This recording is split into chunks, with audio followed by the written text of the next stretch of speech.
Hello friends, इस video में हम बात करेंगे डायरेक्ट और इनडायरेक्ट ऑब्जेक्ट क्या होता है और सेंटेंसेस जो होते हैं उनमें इनकी क्या पहचान होती है। बहुत ही आसान तरीके से प्लीज़ वीडियो को लाइक और शेयर ज़रूर करें। सबसे पहले हम यहाँ पर समझ लेते हैं डायरेक्ट ऑब्जेक्ट को। डायरेक्ट ऑब्जेक्ट, ठीक है। यहाँ पर यह है निर्जीव वस्तु को बताता है, ठीक है। और इनडायरेक्ट ऑब्जेक्ट की भी डेफिनेशन हम यहां पर लिख लेते हैं। छोटी सी डेफिनेशन है, इसकी डेफिनेशन है यह किसी प्राणी अथवा पर्सनल प्रोनाउन को बताता है। ये हो गई इनकी डेफिनेशन। अब इन दोनों ही चीज़ों को हम एक टेबल के थ्रू सेंटेंसेस लिख करके समझेंगे ताकि समझने में आसानी हो। सबसे पहले हम यहां पर क्या करते हैं, सब्जेक्ट लिख लेते हैं और एक तरफ लिख लेते हैं प्रेडिकेट। और इस वीडियो में यह भी पता लगेगा कि प्रेडिकेट किन किन पार्ट से मिलकर बनता है, कैसे बनता है। ये एक टेबल की फॉर्म है।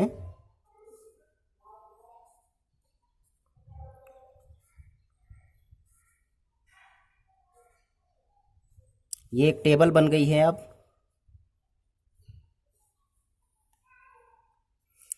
अब क्या करना है इसमें, यहां पर आपको यह भी पता लगेगा कि प्रेडिकेट किन किन पार्ट से मिलकर बना है। तो एक मैं यहां पर लिख लेता हूं वर्ब।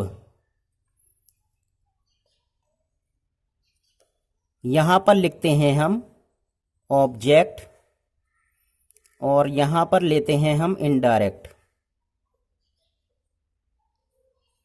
ये इनडायरेक्ट ऑब्जेक्ट की बात होगी और यहां पर हमने लिखा ऑब्जेक्ट और इसमें बात करेंगे हम डायरेक्ट की।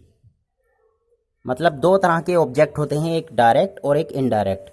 इस कॉलम में डायरेक्ट ऑब्जेक्ट लिखे जाएंगे और इस कॉलम में इनडायरेक्ट ऑब्जेक्ट लिखे जाएंगे। यहाँ पर वर्ब और यहाँ पर सब्जेक्ट सेंटेंस का, ठीक है।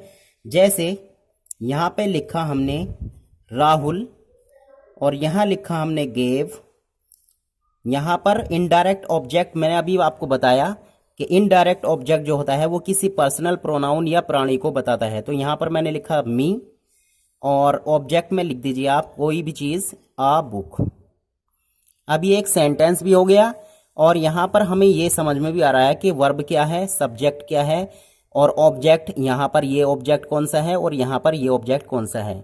तो ये निर्जीव वस्तु, ठीक है, मतलब बेजान चीज़ है, आ बुक। तो जो बेजान चीज़ होती है वो डायरेक्ट ऑब्जेक्ट होती है और जो किसी प्राणी अथवा पर्सनल प्रोनाउन को हम बताते हैं तो वो इनडायरेक्ट ऑब्जेक्ट होती है, ठीक है। क्लियर है। दूसरा सेंटेंस आप और लिख सकते हैं, your aunt sent me a mobile, ठीक है। नेक्स्ट है मिस्टर शर्मा। मिस्टर शर्मा ये सब्जेक्ट हो गया।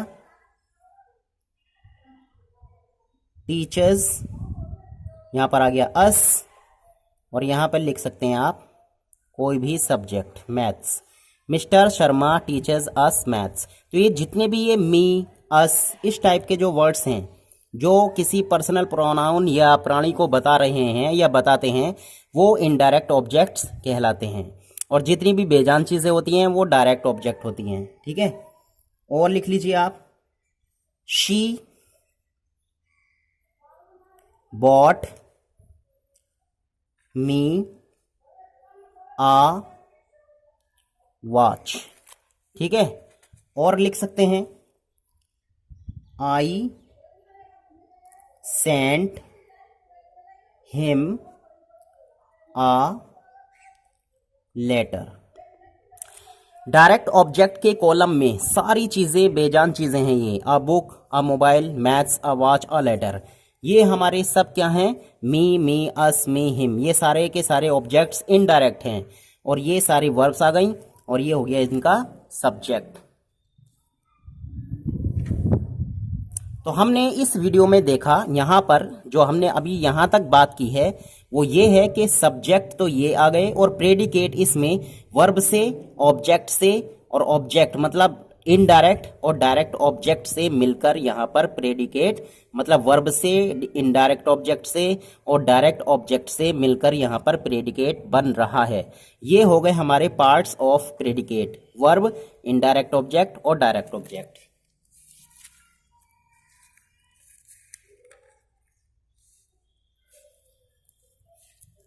एक और टेबल अब हम बना लेते हैं इसमें।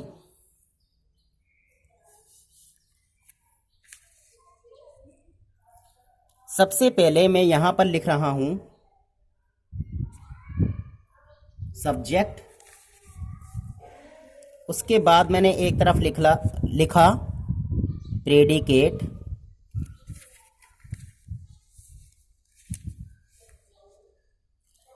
और यहां पर हमने इसको दो पार्टीशन बना दिए इसके।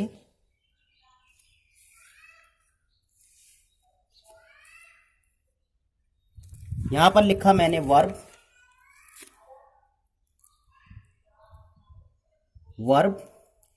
यहां पर लिखा हमने डायरेक्ट ऑब्जेक्ट,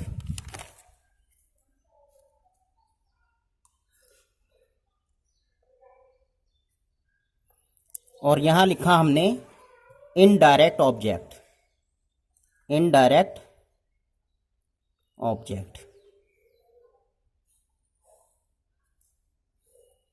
इस टेबल से हमें क्या पता लगेगा? देखिए यहां पर जो सेंटेंस है तो हम इसको पलट कर भी लिख सकते हैं, मतलब ऑब्जेक्ट्स को आगे पीछे कर सकते हैं। कैसे करेंगे वो देख लीजिए आप इसमें।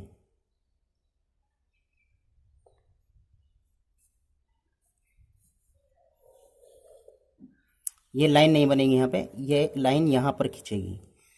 यहाँ पर भी प्रेडिकेट के ये पार्ट्स हैं, वर्ब, डायरेक्ट ऑब्जेक्ट और इनडायरेक्ट ऑब्जेक्ट। ठीक है, अब यहाँ पर हमने कोई लिखा सेंटेंस, मतलब यही वाला राहुल, वर्ब यही है। बस आपको इस टेबल से ये समझाया जाएगा कि ऑब्जेक्ट्स को हम पलट कर भी लिख सकते हैं। वो कैसे? अब यहाँ पर पहले इनडायरेक्ट ऑब्जेक्ट लिखा हुआ है और यहाँ पर पहले अब हम डायरेक्ट ऑब्जेक्ट लिखेंगे। तो ये आ बुक जो है, आ बुक, ये पहले आ गया, और हमने जो इसको मी को जब हम इसमें आगे लिखेंगे तो यहाँ पर हमें करना पड़ेगा टू मी। बस ये चेंजिंग होगी इसमें। ऐसे ही हमने दूसरा सेंटेंस लिखा था योर आंट, तो योर आंट ये आ गया, वर्ब यही रहेगी। ठीक है, आ मोबाइल हमने यहाँ पर ले लिया। ठीक है, और मी को जब हम यहाँ पर लिखेंगे आखिर में तो इसको हमें करना पड़ेगा टू मी। ठीक है, इस तरीके से अगर आप वर्ब के बाद लिख रहे हैं, वर्ब के बाद, तो यहाँ पर मी से पहले आप कुछ नहीं लगाएंगे। लेकिन जब आप लास्ट में लिखेंगे, बिल्कुल डायरेक्ट ऑब्जेक्ट पहले करेंगे, इनडायरेक्ट ऑब्जेक्ट बाद में करेंगे, तो क्या होगा इसमें? आप यहाँ पर कोई प्रीपोजिशन जोड़ेंगे। ठीक है, इसी तरीके से तीसरा सेंटेंस था मिस्टर शर्मा, यहां पर आ गया टीचर्स, और मैथ्स यहां पर आ गया। अब जब हम यहां पर लिखेंगे ना अस यहां पर, तो हम बोलेंगे यहां पर टू अस, ये आ गया। ठीक है, यानी हमको, मिस्टर शर्मा हमको मैथ्स पढ़ाते हैं। नेक्स्ट आ गया शी बॉट, और आवाज, अब यहां पर आ गया आवाज,